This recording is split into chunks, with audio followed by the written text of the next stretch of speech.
안녕하세요. 저는 대학교 때부터 만난 남편과 결혼 생활 4년을 채우지 못하고 이혼하게 된 30대 여자입니다. 대학교 때 남편은 참 순진하고 맑은 사람이었는데 이혼할 무렵엔 제가 알던 그 착하던 사람은 온데간데 없고 검은 속내로 가득한 추악한 인간이 있을 뿐이더군요.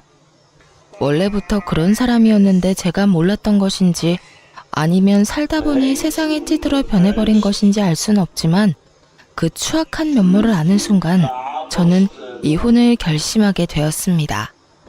저의 결혼 생활부터 이혼까지 긴 이야기가 될 수도 있지만 함께 들어보실래요? 저와 남편은 앞서 말했듯이 대학교 때부터 만난 사이였어요. 전 학교를 졸업하며 좋은 기업에 취업을 하게 되었지만 그런 저와는 달리 남편은 번번이 면접에서 떨어지기 일쑤였어요. 남편은 저와 같은 회사를 다니기 위해 열심히 노력했고 전 그런 남편을 응원하며 남편의 뒷바라지를 하기 시작했죠. 그렇게 물심양면으로 남편의 취업 뒷바라지를 한 지 2년 끝에 남편은 드디어 저희 회사에 입사를 하게 되었고 남편의 합격 발표가 나던 날 저에게 프로포즈를 해 결혼까지 하게 되었던 것이었어요. 오랜 연애 끝에 한 결혼 생활 3년, 딱 3년 행복했어요. 3년 차에 되던 해에 저는 임신을 하게 되었고 얼마 지나지 않아 유산까지 하게 되었습니다.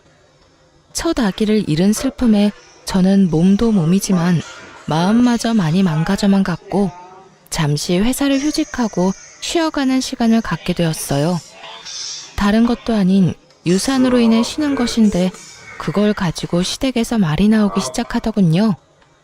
요즘은 맞벌이 해도 먹고 살기 힘들다고들 하던데 그렇게 쉬어도 되니? 저 이제 일주일 쉬었어요, 어머님.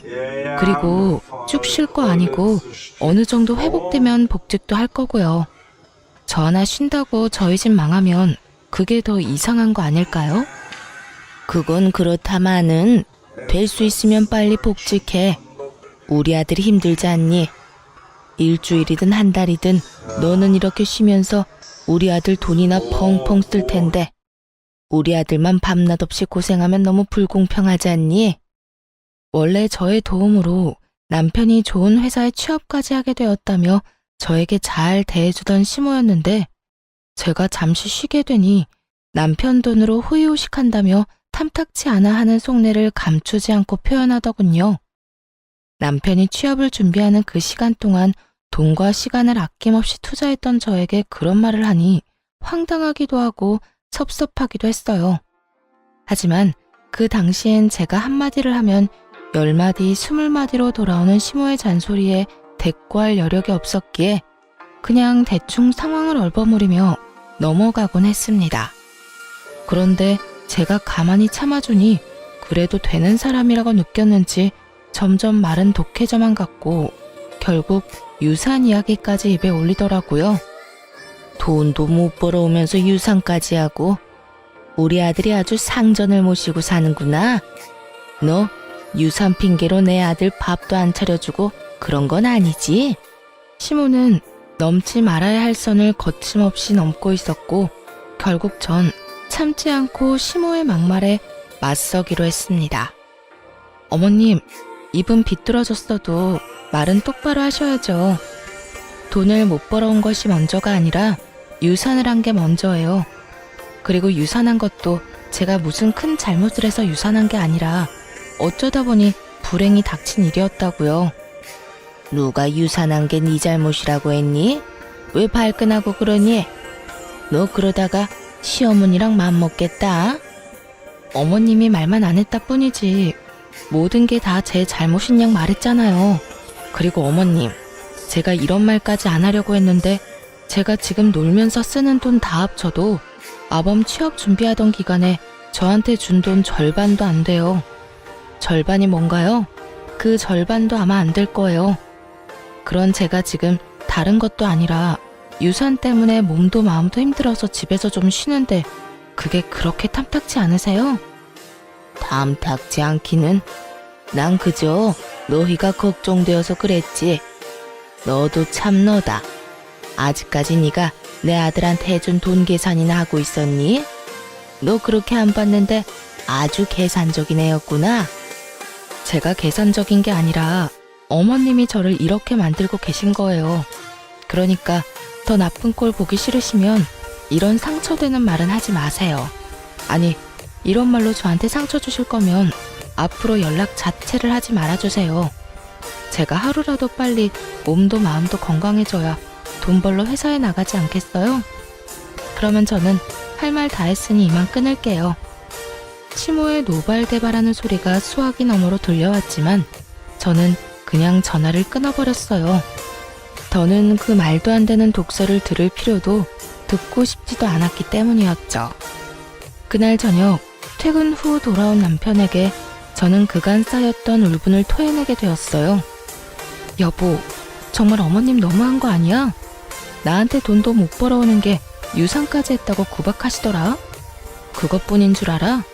당신이 힘들게 벌어오는 돈 놀고 먹으면서 써댄다고 아주 불만도 많으셔. 그랬어? 우리 엄마가 정말 그랬단 말이야? 내가 진짜 당신 볼 면목이 없다. 내가 미안해. 정말 미안해. 당신이 나한테 어떤 사람인데 그런 말을 듣게 해서 미안. 당신이 잘못한 것도 아닌데 사과는 됐고 다신 어머님이 그런 말 나한테 하지 않게만 해줘. 당신이 잘 말 좀 해달란 말이야. 그래, 알겠어. 내가 엄마한테 다신 그러지 말라고 신신당부할게. 남편이 사과도 했고 시모가 다신 그러지 못하도록 잘 말하겠다기에 이를 키우지 않고 그냥 넘어가기로 했습니다. 그런데 시모가 정신을 차리지 못한 것인지 집으로 찾아오며 저를 괴롭히기 시작하더군요. 막상 찾아와서는 무언가 시킨다거나 말을 심하게 한다거나 피해가 되는 행동을 하진 않았지만 좋지 않았던 일도 있었던 터라 시모가 오는 자체가 불편한 건 사실이었어요. 하지만 그렇다고 해서 오는 사람을 아무 이유도 없이 못 오게 막을 수도 없는 노릇이었기에 적당히 시모와 시간을 보내고 돌려보내곤 했었죠. 그러던 어느 날 일이 터지고야 말았죠. 그날은 잠시 외출했다가 퇴근하는 남편을 만나 집으로 돌아온 날이었죠. 집에 들어서니 시모 혼자 집을 아주 엉망진창으로 만들어 놓고선 저희를 기다리고 있더라고요. 제 집처럼 밥도 잘 챙겨 먹었는지 설거지도 쌓여 있었고요. 주인 없는 안방에서 잠도 잤는지 이불도 헝클어져 있었죠. 처음 5초가량은 이게 도무지 무슨 상황인지 판단 자체가 서지 않더군요. 그것도 잠시 시모의 웃으면서 왔냐는 말에 정신이 차려지며 상황 파악이 되었고 곧바로 남편을 쳐다봤어요. 문을 열어줄 사람이 없는데 시모가 집에 떡하니 들어와 있다는 것은 분명 남편이 비밀번호를 알려줬을 거란 확신 때문이었죠. 하지만 제 눈빛을 읽은 남편은 손사래까지 치며 아니라고 억울함을 호소하기 시작하더군요. 나 진짜 아니야. 난 엄마한테 비밀번호 같은 거 안 알려줬어. 내가 미쳤다고 그런 걸 당신이랑 상의도 없이 알려줬을까봐. 남편은 절대 아니라며 손사래를 계속해서 치고 있었고 그럼에도 제가 남편을 계속 보고 있으니 시모가 나서 자초지종을 설명해 주더라고요. 괜히 우리 아들 잡을 필요 없다. 우리 아들 말처럼 나 비밀번호 누르고 들어온 거 아니다. 저번에 왔을 때 보니까 마스터키가 수납장 안에 있길래 내가 미리 챙겨놨어. 오늘도 그걸로 열고 들어왔어. 그러니까 내 아들 좀 그만 쳐다보려무나. 그러다 귀한 우리 아들 얼굴 뚫리겠어. 시모는 자신이 어떤 짓을 한지도 모르는 채 당당한 태도였고 전 점점 화가 치솟고 있었어요. 제 표정은 점점 굳어져만 갔고 표정이 굳어지면 굳어질수록 남편은 제 눈치를 살피느라 바쁘더라고요. 시모는 그런 남편의 모습에 화가 난다는 듯 저에게 삿대질까지 하며 애먼 저를 잡아대기 시작하더군요. 넌 도대체 평소에 우리 아들을 얼마나 쥐잡듯이 잡아댔으면 저렇게 네 눈치를 보는 거야? 너 혹시 내 아들 숨도 못 쉬게 잔소리 퍼부으면서 사는 거니? 그런 거야? 시모는 저에게 득달같이 따져묻기 시작했고 전 그런 시모의 모습에 인내심이 바닥을 치는 소리가 들려오더군요. 어머님, 이 상황엔 평소 제가 잔소리를 하든 말든 그런 것과는 상관없이 제 눈치를 살펴야만 하는 상황이에요. 저희도 없는 집에 그것도 시어머니가 허락도 없이 마구잡이로 들어와서 집골을 이렇게나 엉망진창으로 만들어놨는데 남편이 제 눈치를 살피지 제가 남편 눈치를 살펴야 할까요? 허락? 내가 지금 허락도 없이 너희 집에 들어와서 기분이 나쁘다. 이거니 지금? 네, 좋을 리는 없잖아요. 그러니까 가지고 가신 마스터키 당장 주시고 다신 이러지 마세요. 앞으로 오시려거든 연락하고 오라고요. 저는 시모가 허락도 없이 가지고 간 마스터키를 돌려달라고 했고 시모는 절대 싫다고 하며 들고 있던 마스터키를 가방에 쏙 넣어버리더군요. 내가 왜? 난 절대 못 준다. 여긴 우리 아들 집이야. 우리 아들 집에 내가 오겠다는데 네가 무슨 권리로 나를 오지 못하게 하는 거야? 시모의 입에서 권리라는 단어가 나오는데 정말 기가 막히더라고요. 저와 남편이 마련한 집에 도대체 어떠한 이유로 시모가 권리를 주장할 수 있는 것인지 여러분은 이해가 되시나요? 텔레비전에서나 보던 개념 집 나간 시모를 실시간으로 눈앞에서 보고 있는데 정말 황당함 그 자체였어요. 지금 저한테 권리를 따지고 드는 거예요? 이 집 저랑 남편이랑 정확히 반반 내고 마련한 집이에요. 그러니까 권리가 있다면 어머님보다 제가 더 있지 않겠어요? 전 어머님이 이런 식으로 허락도 없이 들락날락하는 거 너무 싫습니다. 그러니 키 당장 주세요. 싫다고 분명 말했다. 그러면 이렇게 하면 되겠네. 네 말대로 절반은 네 집, 절반은 내 아들 집이니 앞으로는 들어와서 절반만 사용하면 되지 않겠어? 그러면 됐지? 지금 그걸 말이라고 하세요? 집이 무슨 사과도 아니고 반쪽 딱 가른다고 그게 딱 갈라지나요? 우길 걸 우기세요, 제발. 아무리 어머님이라고 해도 아무도 없는 집에 이렇게 마음대로 들어오는 거 너무 무례한 행동이라고요. 무례? 너 가족끼리 말이 너무 심한 거 아니니? 다른 사람도 아니고 네 남편 엄마야 내가. 그런 내가 내 아들 집에도 마음대로 못 오면 어딜 마음대로 가라는 말이야? 어딜 마음대로 가기는요. 어머님 집 있잖아요. 거기나 마음대로 다니시고 저희 집엔 이런 식으로 마음대로 오지 마세요. 감정이 격해진 시모와 저는 언성까지 높이며 싸우게 되었고 점점 더 심각해지자 남편이 시모를 끌고 집에서 나가더라고요. 그렇게 시모가 가고 난 후 전 곧바로 사람을 불러 도어락 자체를 바꿔버렸어요. 그렇게 해도 화가 가라앉지 않아 씩씩거리고 있는데 시모를 시댁에 데려다주고 돌아온 남편이 바뀐 도어락을 보며 쭈뼛쭈뼛 입을 떼기 시작하더라고요. 꼭 이렇게까지 해야 해? 너무 과하지 않나 싶은데. 전 기가 막혀 콧방귀를 끼며 하나도 치우지 않아 여전히 엉망인 집을 가리키며 쏘아붙여 주었죠. 과한 건 내가 아니라 어머님이야. 입장 바꿔서 생각해봐. 어머님이 아니라 우리 엄마가 집 키를 허락도 없이 가지고 가서 시도 때도 없이 들락날락거리면 당신 같으면 어떤 기분일 것 같은데? 이래도 내가 과한 처사라고 생각해?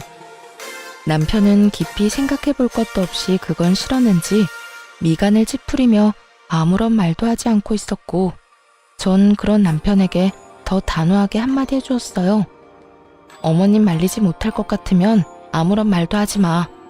나 지금 당신이 생각하는 것보다 훨씬 더 많이 화났으니까. 전 다른 건 몰라도 아무도 없는 집에 시모처럼 당연하다는 듯 오가는 행동은 이해할 수도 이해할 생각도 없었으므로 더욱 단호하게 대처하기로 한 것이었어요. 다음날 제 예상과 같이 시모는 다시 저희 집을 찾아왔고 그날은 제가 외출을 하지 않고 집에서 시간을 보내던 중이었어요. 밖이 어수선하다 싶더니 아니나 다를까 시모는 벨도 누르지 않고 문을 열려고 하고 있었고, 한참을 문과 실랑이 하던 시모는 그제야 도어락이 바뀌었다는 걸 알았는지 큰 소리의 욕설과 함께 통화하는 소리가 들려오더라고요. 여기요. 문 좀 열려고 하는데 언제쯤 올 수 있어요? 오면 바로 열 수는 있나요?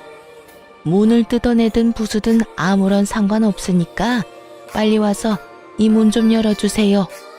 시모는 열쇠집에 전화를 해 문을 뜯어달라고 요구하고 있었고, 기가 막혔던 전 바로 현관문을 열어버렸어요.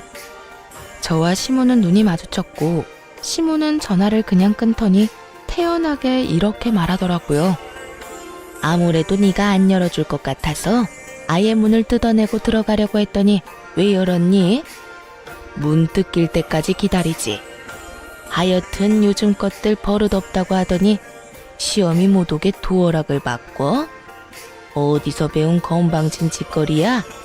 내가 말했지. 내 아들 집에 내가 마음대로 오는 건 당연한 거라고. 도대체 몇 번을 말해야 알아들으시겠어요? 이 집엔 어머님이 마음대로 오갈 수 있는 그 어떠한 권리도 없다니까요. 이 집의 주인은 남편과 저예요. 아무리 어머님이 제 남편의 친엄마라고 한들 저희의 보금자리까지 마음대로 할 권리는 없다고요. 내가 된다고 하면 되는 거고, 내가 하겠다고 하면 너는 그저 입 다물고 내 뜻에 따르면 되는 거야. 어디 며느리가 시어미한테 눈 똑바로 뜨고 큰 소리야. 하여튼 도어락 원래대로 해놓지 않으면 다음번에 이 문짝을 다 뜯어내버릴 테니 그런 줄이나 알아.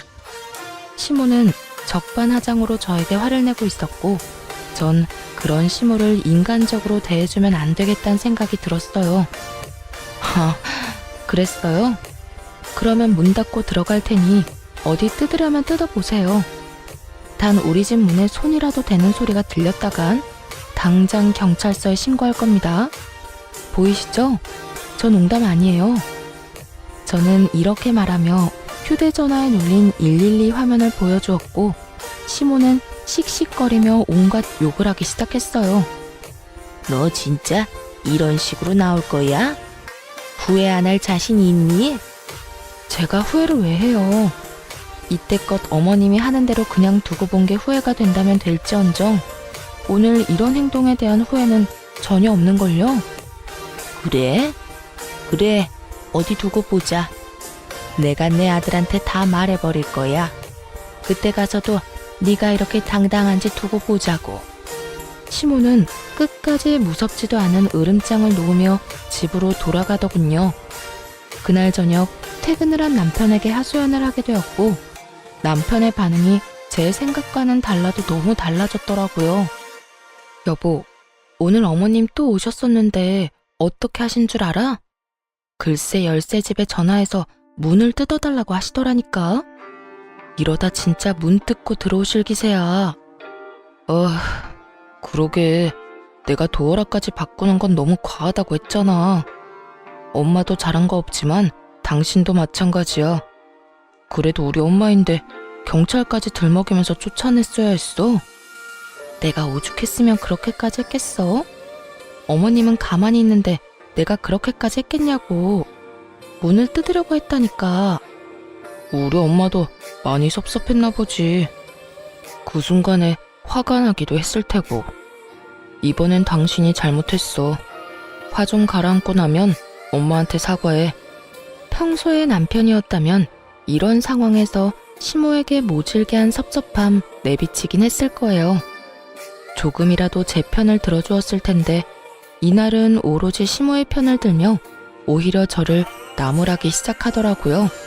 심지어 사과까지 요구했고요. 사과까지 하라고? 내가 뭘 잘못했는데. 애초에 어제 그렇게까지 싫다고 했는데 또 연락도 없이 찾아와서 마음대로 문을 열려고 한 사람은 어머님이야. 거기에다 마음대로 되지 않으니까 사람까지 불러서 문까지 뜯어내려고 했고. 여기서 내가 잘못한 게 뭔데? 112 좀 누른 거? 그렇게 안 했으면 어머님이 고분고분하게 집에 갔을 것 같아? 아무리 그래도 그건 아니지. 당신 이럴 때 보면 많이 매정한 거 알아? 엄마도 당신이랑 그렇게 다투고 나서 좋은 마음으로 화해하려고 찾아온 걸 수도 있잖아. 사과하러 온 사람이 돌려달라는 마스터키로 문을 열고 들어오려고 해? 그게 말이나 된다고 생각해? 앞뒤가 맞는 상황이라고 생각하냐고. 그저 어머님은 어제 내가 그렇게 했으니 오늘 나한테 복수하려고 찾아오신 거야. 당신은 당신 엄마를 그렇게 몰라? 설사 엄마가 그런 목적으로 왔다고 한들 당신이 좀 져줬어도 되잖아. 꼭 그렇게까지 해야지 직성이 풀려. 어쨌든 이번엔 나도 당신이 이해가 안 된다. 정말 실망이야. 남편은 더는 제 말을 들어보려는 의지조차 없어 보였어요. 그렇게 저희 사이는 멀어지기 시작했어요. 점점 더 멀어지는 남편을 보며 아무리 생각해봐도 남편의 갑자기 변해버린 행동이 이해가 되지 않았어요. 객관적으로 생각해도 아무도 없는 아들 집에 마음대로 문 따고 오가려고 하는 시모가 잘못한 것이 분명한데 남편의 일방적으로 치우친 행동이 이해가 되지 않았죠. 남편과 결혼 이후 처음으로 크게 싸운 것이 되었고 전 남편이 이해되지 않는 것을 넘어 의심스러워지기 시작했어요. 거기에다 시모가 잠잠한 것도 이상했죠. 시모의 성격상 그런 일이 있었다고 한들 저희 집으로 찾아와도 몇 번을 찾아와 난리를 부렸어야 하는 사람인데 찾아오기는커녕 연락조차 오지 않더라고요. 남편은 저와 사이가 좋지 않다는 걸 핑계로 집으로 돌아오는 시간이 늦어지고 있었고 남편을 오래 봐왔던 시간만큼 누구보다 남편을 잘 알던 저는 우리 관계를 위해서도 뒷조사가 필요하다고 생각했어요. 무엇보다 이상한 건 저를 대하는 남편의 태도였죠. 여보, 요즘 너무 늦는 거 아니야? 야근을 강요하는 회사도 아닌데 이렇게 늦게까지 뭐 하다 오는 거야? 알아서 뭐하게? 어? 나는 걱정되어서 그렇지. 요즘 우리 사이 안 좋은 것 때문에 일부러 이렇게 늦게 들어오나 싶어서. 잘 알고 있으면서 묻기는 왜 물어? 당신 말대로 당신이랑 나랑 요즘 사이도 안 좋은데 집에 일찍 들어와봤자 기분밖에 더 상해? 그래서 밖에서 친구들도 만나고 만날 사람 없으면 혼자 걷다가 오는 거니까 신경 쓰지 마. 그러지 말고 우리 화해하자. 우리 문제로 싸운 것도 아니고 어머님 문제로 일어난 싸움 이렇게까지 길게 끌고 가봤자 우리한테 남는 게 뭐야? 당신도 편한 집 두고 밖으로 놔둘게 되고 나는 집에서 그런 당신 걱정하게 되고 서로한테 이로울 게 없잖아. 당신한텐 이 문제가 그렇게 간단할지 몰라도 나는 이번 일을 계기로 당신한테 정답 떨어졌어. 한동안은 당신이랑 멀리하고 싶다고. 그러니까 그런 줄 알고 나한테 신경 쓰지 마. 이렇듯 남편은 저와의 관계 개선에 대해 전혀 의지가 없어 보이더라고요. 결국 전 흥신소의 남편을 의뢰하게 되었고 흥신소의 연락을 기다리고 있었죠. 그렇게 애가 다 타도록 연락을 기다리는 와중 평소 가까이 지내던 부장님에게 연락이 왔더라고요. 이제 복직을 슬슬하면 어떻겠냐고요. 부장님과 대화를 나누어 본 저는 복직을 결정하게 되었고 복직을 준비하는 와중 흥신소에서 연락이 왔더라고요. 안녕하세요 사모님.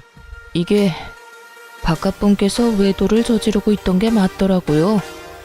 상대는 같은 회사 다니고 있는 여자로 1년 가까이 만나온 것으로 추정되고 점심시간에도 함께 시간을 보내며 일 이야기도 나누는 걸 보니 남편분께서 상간녀에게 많은 도움을 주고 있는 것으로 보였습니다. 자세한 건 파일로 보내드릴 테니 한번 확인해 보시고요. 더 궁금한 점 있으면 연락해 주세요. 전화를 끊고 난 후 떨리는 손으로 파일을 열어보니 정말 가관이더라고요. 남편과 함께 회사에 다닌다던 상간녀의 정체는 다름 아닌 제가 회사에 다니던 때 제일 아끼던 후배로 제가 여러모로 도움을 많이 줬던 후배였어요. 1년이라고 하면 시모와 제가 그런 일이 일어나기도 전이었는데 그때부터 남편은 외도를 저지르고 있었다니 정말 기가 다 막혔어요. 두 사람은 일을 하며 가까워졌는데 남편이 주로 상간녀의 일을 도와주고 있었다고 하더라고요. 알아보니 제가 휴직을 하고 난 후 회사에서 남편과 상간녀의 일 처리 능력이 향상되었다고 다들 칭찬이 자자했다고 하더군요. 참 헛웃음이 다 나더라고요. 그건 역시 남편이 저에게 도움을 구하면 제가 조언을 하며 도움을 줬고 제 조언대로 남편은 처리했을 뿐인 상황이었어요. 정리하자면 남편은 저에게 도움을 얻고 상간녀는 남편에게 도움을 얻으며 회사에서 자리 잡고 있었던 것이었죠. 제 뒷바라지를 받으며 제 덕에 취업을 한 남편놈이 이젠 내 덕에 외도까지 저지르고 있었다는 사실을 알고 나니 두 연놈을 가만두면 안 되겠더라고요. 그렇게 복수를 계획하며 이혼을 준비하는 사이 복직 날짜가 다가왔고 전 서류들을 준비해 남편도 모르게 회사로 출근을 했어요. 출근을 하니 회의실에서 남편이 발표를 하고 있더군요. 1년을 이끌어갈 신규 사업 기획에 대해 발표하고 있었는데 전 그 회의실로 지체하지 않고 들어가 그 회의를 멈춰버렸죠. 잠시 멈추시죠? 갑작스러운 저의 등장에 남편은 크게 당황한 눈치였고 상간녀 역시 저와 남편의 눈치를 살피느라 바쁘더군요. 전 오래전부터 준비한 자료들을 직원들에게 보여주며 준비한 말을 꺼내기 시작했어요. 애초에 이건 제가 오래전부터 준비했던 아이디어인데 왜 차대리가 발표를 하고 있는 걸까요? 차대리, 이유가 뭘까요? 그래요. 부장님이 갑작스럽게 연락이 와 복직을 권했던 이유는 다름 아닌 이것 때문이었어요. 남편은 저도 모르게 제 노트북에서 제가 오랜 시간 동안 공들여 기획 중이던 아이디어를 마치 본인의 아이디어인 양 회사에 제출했고 제가 이 아이템을 구상하던 당시 함께 머리를 모았던 부장님이 저에게 연락을 줬던 것이었죠. 자료를 보니 상간녀도 팀원으로 이름이 올라와 있던 것으로 보아하니 상간녀 역시 모든 사실을 알고도 묵인하고 있었던 것이었어요.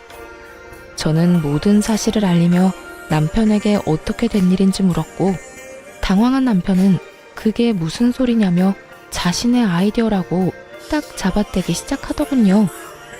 그게 무슨 말씀이세요? 이건 제가 오랫동안 생각하고 기획한 제 아이디어라고요. 혹시 제 노트북 보셨나요? 제 노트북에도 이런 자료를 저장한 것이 있는데 그걸 그대로 뽑아와서 이러는 거 아니냐고 묻는 겁니다. 차대리야말로 제 노트북에서 이 기획을 훔쳐간 거겠죠. 양심도 없이 이게 무슨 짓입니까? 제가 그랬다는 증거라도 있어요? 내가 이 기획안을 훔쳤다는 증거라도 있냐고요. 뻔뻔하기 그지없는 남편은 끝까지 발뺌을 하며 증거 타령을 하고 있었고 전 그런 남편에게 콧방귀를 끼며 이렇게 말해주었습니다. 증거는 없고 증인은 있는데요. 생각을 좀 해보세요. 하필 차대리가 이 발표를 하는 날 하필 제가 이렇게 복직을 해서 회사에 나왔는데 그게 다 우연이라고 생각해요? 증인이라니 설마... 네, 맞아요. 부장님께 연락받았어요. 저하고 부장님이 함께 기획하던 아이디어인데 차대리가 떡하니 차대리 이름 붙여서 기획서 올렸다고요. 그러니 내가 편안히 쉴 수가 있었겠어요? 그게 부장님이랑 짜고 거짓말하는 걸 수도 있잖아요. 두 사람 워낙 친하니까 나 물먹이려고 거짓말하는 건지 어떻게 알아요? 다들 믿지 마세요. 이건 전부 거짓말이라고요. 남편은 끝까지 이상한 소리를 해대고 있었고 그때 프로젝트를 진행하게 되면 함께하려 했었던 직원들이 나서주기 시작했어요.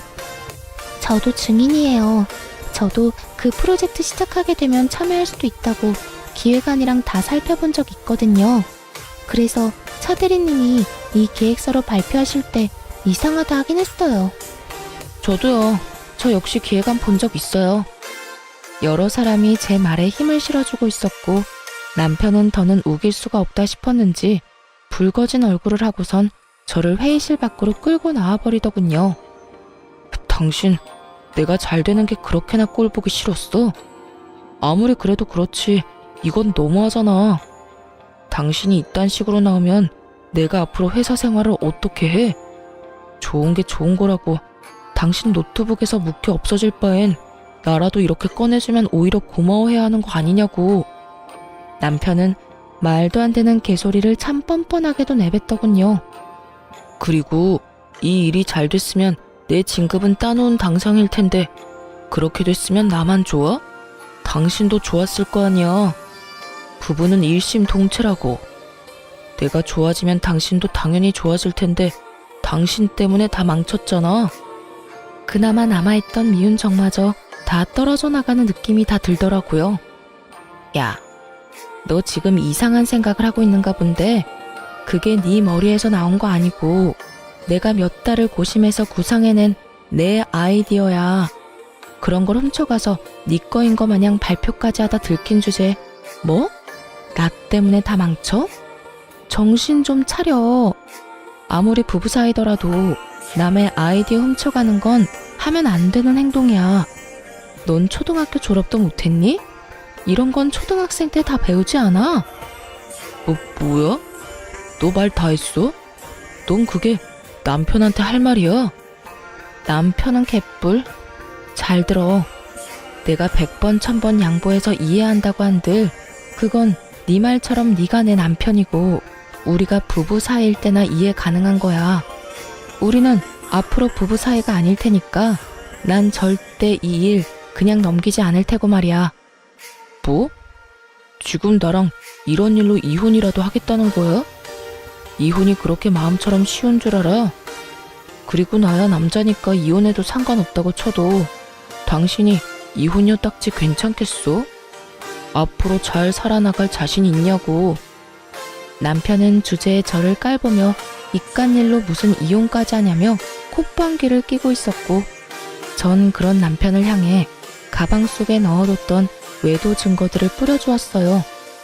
바닥엔 남편과 상간녀의 다정한 모습이 찍힌 사진들이 나뒹굴기 시작했고 그 순간 타이밍도 좋게 회의실에서 사람들이 쏟아져 나오더라고요. 바닥에 떨어진 외도 증거 사진들을 본 사람들은 저마다 놀람의 탄성을 자아내기 시작했고 상간녀는 자신의 얼굴이 찍힌 사진들을 급하게 주우며 고함을 질러대더군요. 보지 마세요. 보지 말라고요. 선배, 이게 뭐예요? 정말 너무한 거 아니에요? 이런 걸 이렇게 공개적으로 뿌리면 어떻게 하자는 거예요? 왜? 부끄러운 건 아니?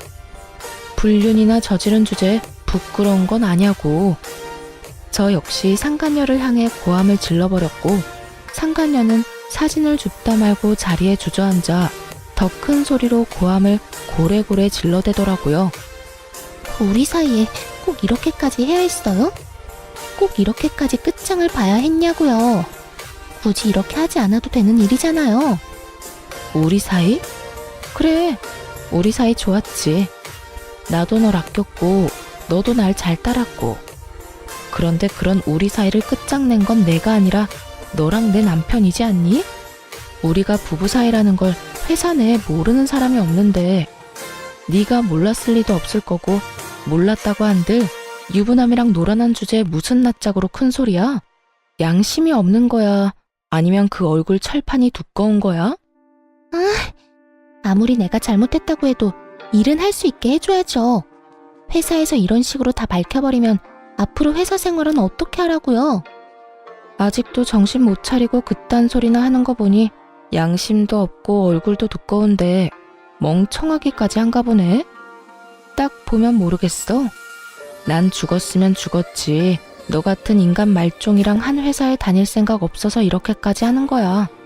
그러니까 어차피 쫓겨날 회사 얼른 가서 짐이나 싸고 짐 싸서 가는 김에 네가 사랑하는 내 남편도 잘 챙겨서 가. 앞으로는 당당하게 같이 살아.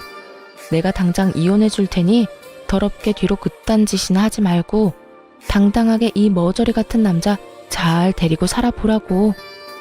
상간녀는 제 말에 씩씩거리며 저를 노려보고 있었고 남편 놈은 이러지도 저러지도 못한 채 가만히 있더라고요. 그 모습을 보는데 저렇게 한심한 놈이랑 이때껏 살았다는 생각에 저 자신이 참 한심스럽게 느껴지더군요.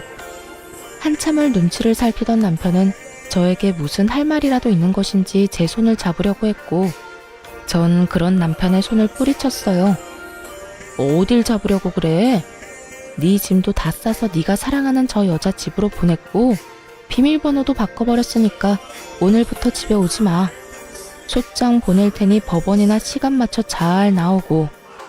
할 말을 다한 저는 그대로 자리를 벗어났고 그날 오후 회사에선 두 사람에게 바로 권고사직 처분을 내려버렸습니다. 처분이 나오자마자 남편과 상간녀는 이딴 회사에 본인들 역시 미련이 없다는 막말을 하며 짐을 싸들고 나가버리더군요. 이딴 회사 나도 미련 없다 이거야. 자기야, 가자. 당장 우리 집으로 가서 맛있는 밥이나 차려 먹자고. 그래 자기야. 회사도 그만두게 되고 이 지긋지긋한 이혼도 하게 되고 아주 일석이조네. 이딴 회사 그만두면 내가 큰일이라도 날까봐. 이거 왜 이래? 다른 곳에 이력서만 넣으면 너도 나도 오라고 난리라고. 두 사람은 저에게 들으라는 듯이 자기라고 서로를 칭하며 나가버렸고 전 그저 시간이 빨리 가 이혼만 끝나길 바라고 또 바랐습니다. 그렇게 저는 좀 더 쾌적한 회사 생활을 하며 이혼을 진행하게 되었고 재산 분할부터 해서 두 사람에게 위자료까지 받고 성공적으로 이혼할 수 있었습니다. 이혼을 하고 난 후 얼마 지나지 않아 두 사람이 바로 재혼을 했다는 소식을 듣게 되었는데 그 행복도 오래가지 못한 것 같더라고요.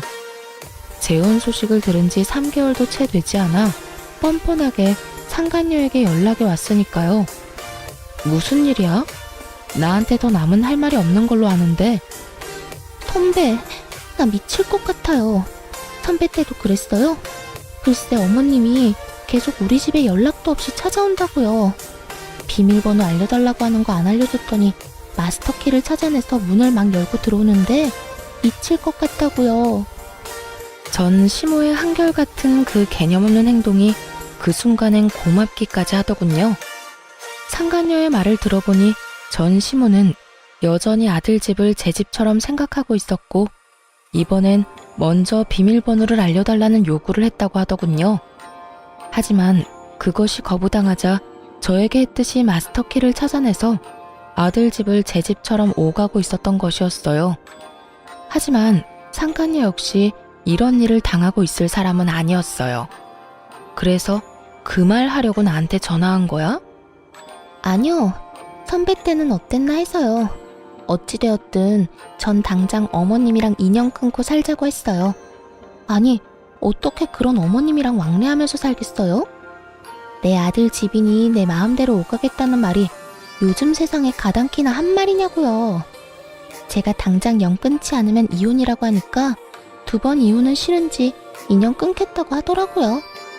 전 남편은 2번의 이혼은 싫었는지 그렇게나 죽고 못 살던 전 시모와의 인연을 끊겠다고 했고 상간녀는 자랑과 하소연을 오가며 그간의 모든 이야기를 다 풀어놓을 기세로 말하기 시작했어요. 그래서 할 말이 뭔데? 왜 전화까지 해서 묻지도 않은 네 사생활 이야기를 늘어놓는 거야?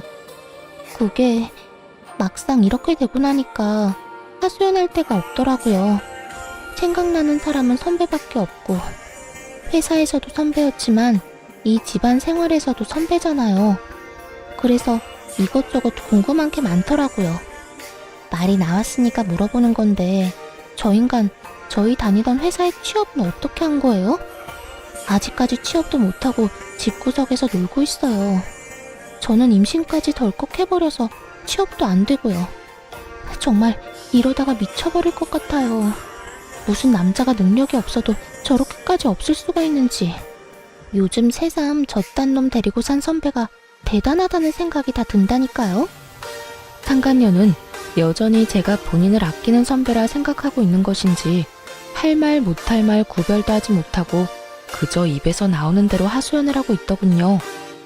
야, 내가 가만히 들어주니까 계속해도 되는 줄 아나 본데 적당히 좀 해. 나 네가 데리고 사는 남자 전부인이야. 네 인생 네가 꼬아놓고선 누구한테 전화해서 하소연질이야? 네 인생은 네가 알아서 행복하게 잘 살아보도록 하고 다신 이딴 전화도 하지 마. 알겠어? 전 그대로 전화를 끊어버렸고 한동안은 그 인간들을 잊고 살았어요. 그런데 이 지긋지긋한 소식의 피날레를 장식해줄 연락이 전 남편에게서 오더라고요. 저기, 잘 지냈어? 혹시 내 와이프한테 최근에 연락 온 적 있었어? 전 남편은 망설이는가 싶더니 본론을 꺼냈고 전 그런 전 남편에게 비웃음을 지어주며 대답해줬어요. 네 부인을 왜 나한테 찾아? 설마 홀몸도 아닌데 집이라도 나간 거야? 그게... 집사람 유산했어. 대강 아는 것 같으니까 편하게 이야기할게. 나 집사람 때문에 엄마랑 인연까지 끊었는데 그것 때문에 엄마가 화가 많이 났었나 봐. 당신도 알잖아. 우리 엄마가 나에 대한 사랑이 유별난 거. 그런데 그런 아들이랑 며느리 때문에 영까지 끊게 생겼으니 화가 나지 않았겠어? 그래서 하고 싶은 말이 뭔데? 할 말 있으면 빨리 해. 우리가 전화 길게 할 사이는 아니잖아. 그게... 그래서 우리 엄마가 화가 많이 났는지 우리 집에는 못 들어오니까 우리 집 근처에서 기다리고 있다가 집사람을 좀 괴롭힌 모양이야. 처음엔 말로 하다가 점점 감정이 과격해지면서 손까지 올린 모양이더라고. 그것 때문에 임신 초기였던 집사람은 유산까지 해버렸고 말이야. 그래서 태어나는 날 데리러 갔더니 도망을 쳐버렸는지 어디에도 없고 연락도 안 돼. 알만한 상황이었어요.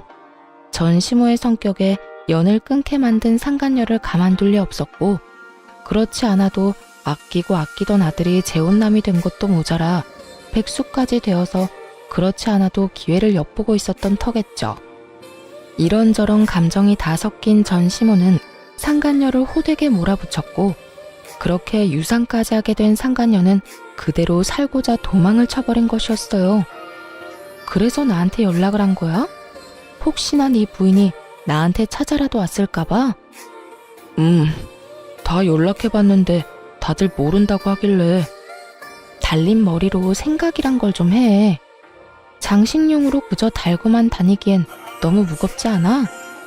생각을 해서 활용을 좀 하라고. 너 같으면 네 엄마랑 너 피해서 도망가는데 전 부인한테 연락을 했겠어? 내가 무슨 짓을 할 줄 알고? 아니, 난 혹시나 해서 연락해 본 거야. 당신 잘 지내나 싶기도 하고 겸사겸사 안부나 물을 겸해서 말이야. 내 안부 물을 시간에 너나 똑바로 살아. 그 난리를 피우고 재혼까지 해놓고 아직도 그러고 살아? 네가 마누라를 지킬 수나 있니? 네 애를 지킬 수나 있니? 제발 정신 좀 차리고 살아. 무슨 말을 그렇게까지 하냐? 나라고 뭐 속이 편한 줄 알아? 그런 일이 일어난 걸 나보고 어떻게 하란 말이야. 그리고 집사람이 그렇게 쉽게 유산될 줄 남들 알았겠어? 다 됐고 네 가족은 네가 알아서 찾고 나한테 다시는 연락도 하지 마. 이렇게 저는 전화를 끊어버리려고 하는데 시모의 다급한 목소리가 들려오더군요. 잠깐만. 여보세요. 끊었니? 여보세요. 말하세요. 아직 안 끊었네. 대답을 좀 빨리 하면 얼마나 좋니? 난 또 끊은 줄 알았지 않니? 할 말 있으면 빨리 하라고요. 성질 급하기는. 너도 이야기 다 들었다시피 우리 아들이 다시 혼자가 되게 생겼어. 그래서 하는 말인데 네가 다시 돌아오면 안 되겠니? 네? 그러니까 저한테 지금 재결합이라도 하란 말인가요? 그래. 지금 집 나간 물건은 몸도 너무 약하고 무엇보다 되바라져서 다시 돌아온다고 해도 안 받아줄 예정이다. 내가 곰곰이 생각해봤는데 우리 아들한텐 네가 딱 맞아. 네가 취업 못하는 우리 아들 2년 만에 취업도 시키지 않았니? 그러니까 이번에도 우리 아들이랑 같이 살면서 다시 한번 사람 구실하고 살게 만들면 되지 않겠니? 정말 감탄이 다 나오더라고요. 어떻게 사람이 뻔뻔해도 이렇게까지 뻔뻔할 수가 있는지 놀랍기까지 했으니까요. 하긴 조강지처였던 저는 3년 만에, 그리고 재혼한 상간녀는 3개월 만에 내쫓았는데 이 정도 뻔뻔해야 가능한 일이었지 않나 싶기도 하더군요. 대답을 목이 빠지라 기다리는 듯 했고, 전 그런 전시모에게 크게 한 방 먹여주기로 했어요. 아줌마, 잘 들으세요. 아줌마 같은 인간이랑 가족으로 다시 엮일 바엔 평생 혼자 살 거네요. 뻑하면 아들 집이 내 집이다 하고 찾아오질 않나. 못 들어오게 하면 문을 뜯어낼 거라고 하질 않나. 그것뿐이에요. 아들하고 며느리 사이의 이간질은 물론이고 이번엔 뱃속의 손주까지 그 손으로 잃게 했다면서요. 그런 아줌마 며느리를 다시 하라고요? 내가 어떻게 이혼했는데 그 짓을 다시 하러 제 발로 가겠어요? 정신 차리세요. 정신 차리는 김에 아들 재혼도 못하게 하고요. 또 누구 인생 망치려고 아들 재혼을 시켜요? 그냥 그 능력도 없는 놈 끼고 평생 사세요. 시모는 입에 담지도 못할 욕을 하기 시작했고 마지막으로 으름장을 놓고 전화를 끊어버렸어요. 아줌마나 아줌마 아들이나 다신 나한테 전화하면 이번에야말로 경찰에 신고할 테니 그런 줄 알고 끊어요. 그렇게 전화를 끊어버린 후 저는 바로 번호를 바꿔버렸어요. 제가 알기론 퇴직금도 저에게 위자료로 주고 신혼집도 빚을 내서 마련한 집일 텐데 빚쟁이가 된 아들을 꼼짝없이 안고 살게 된 전시모나 빚쟁이 백수가 되어버린 전남편이나 인생이 제대로 꼬여버린 상간녀까지 그 앞날이 참 시궁창이었겠다 싶었네요. 그 후 전 회사에 다니며 잘 지내고 있어요. 한동안은 저의 이혼 스토리 때문에 떠들썩하긴 했지만 이젠 시간이 꽤 흘러 그 이야기를 꺼내는 사람은 없네요. 전 올해 진급을 했고 여전히 혼자인 채로 지내고 있습니다. 혼자인 자유를 만끽하고 있다고나 할까요? 주말엔 집에서 온종일 잠을 자며 충전의 시간을 갖기도 하고 혼자 영화를 보러 다니고 여행도 다니며 아주 만족스러운 시간을 보내고 있어요. 가끔 외로워질 때도 있지만 가끔 느껴지는 그 외로움마저 행복하게 느껴지는 걸 보면 이혼 참 잘했다고 생각하기도 해요. 앞으로도 전 저만의 인생을 위해 살아갈 예정이에요. 더는 누군가를 위해 헌신하는 것이 아닌 제 행복, 제 안위만을 위해 두 번째 인생을 멋지게 살아가 보려고요. 이로써 저의 긴 사연은 끝이 났네요. 긴 글 함께 해주신 분들 감사합니다.